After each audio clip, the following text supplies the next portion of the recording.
Yeah, Mungu kumbusa ndithu mawa tukaponya vote. Tukavota. And kwa anthu amene muli ndi zigayo chanchani zinthu zina machine ndiyena special announcement ndithu mukuyenera muzakhale pa holiday muzazimiseka izigayozo. Tifanira kuti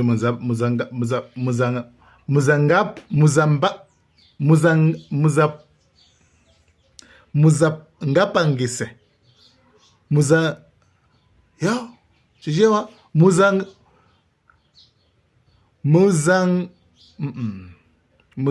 muzangapangise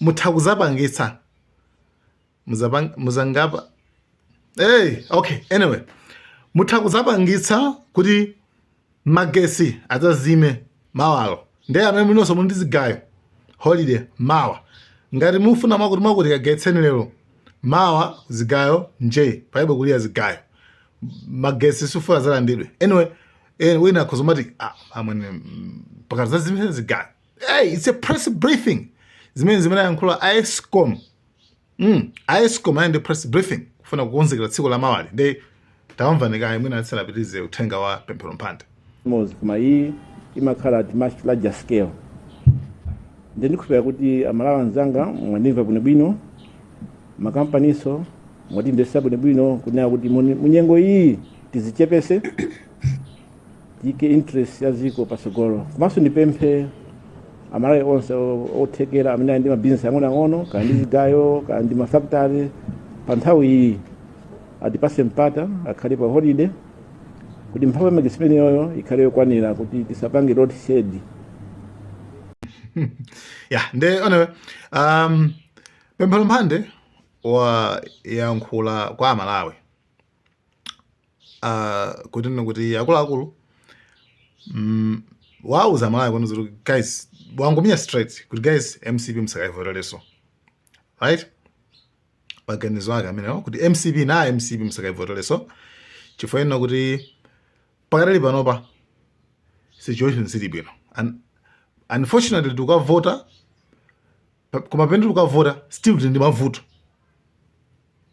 point imene wapereka akuna kuti tukavota koma still tidakali mavuto aza forex aza mafuta aza kukwera kwa zinthu inflation bas whatever you name it mavuto ambiri right kuma point yaikulu imene akunena ndiona kuti MCP sinabweretse solution sikunena za solution kuti mavuto alipowa solution yake idzakhala ABCD tidzapanga chonchi ayi akwanena kuti MCP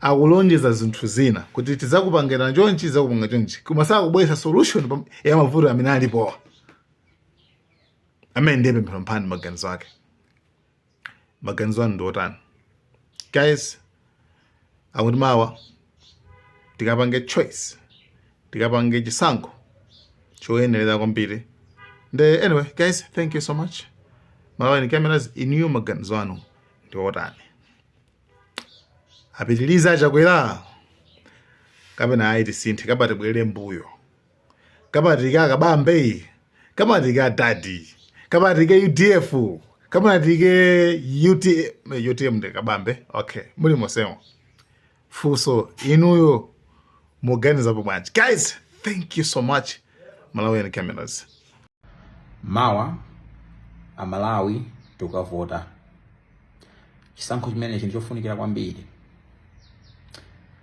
dziko silikuyenda bwino zinthu sizili bwino mu chaka cha 2020 tinapasa Amalawi Congress Party ndi Lazarus Chakwera a very strong mandate kuti ayendese dziko komanso ayendese chuma cha dziko koma pano aliyense akuona zinthu sizili bwino sizochita kulodzerana kapena kufotokoza kwambiri chifukwa aliyense akalowa mshopu kuti akagule zinthu akumanyinyirika mitengo ya zinthu yakwera koma mapezedwe andalama sanapite mtsogolo meaning kuti things are not okay.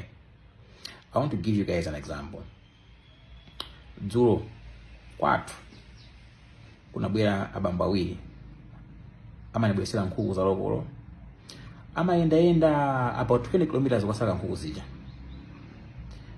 Nkhuku ilo sakaigula amapanga a profit of about 3,000 to 5,000 kwacha. Ndedzi watabwera kwathu naona mapazi awo ali mbu pakamwa patatuwa kuoneka kuti anthu ali ndi njala komanso atopa kwambiri. Akuti abwana mpekere komadzi akumwa. Naona kuti anthu ali ndi njala kwambiri. Kuti bwanji makosana.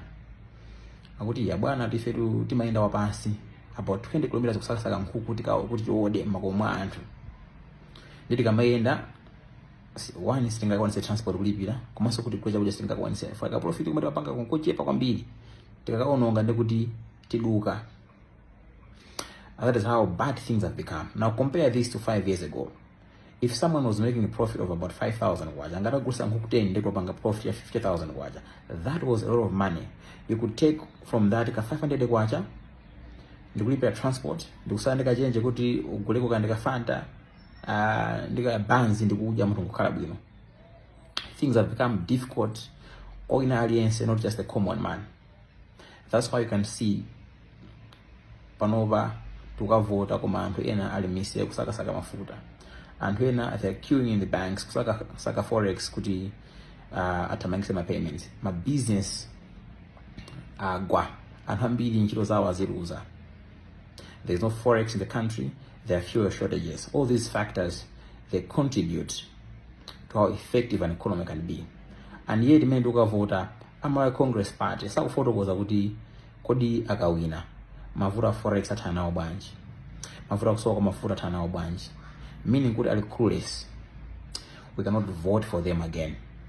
They must get out. We must change. But the question I want to ask you, mene mukavota mawa kuti zinthu zisinthe. Me, I'm going to vote for things to change as well, just like some of you. Kodi muvota kuti tipite mtsogolo kapena tibwerere mbuyo. Chifukwa kulipo kuchoka pamphika ndikuziponya pa moto, pachizungu amati moving from the frying pan to the fire. So we must make smart choices.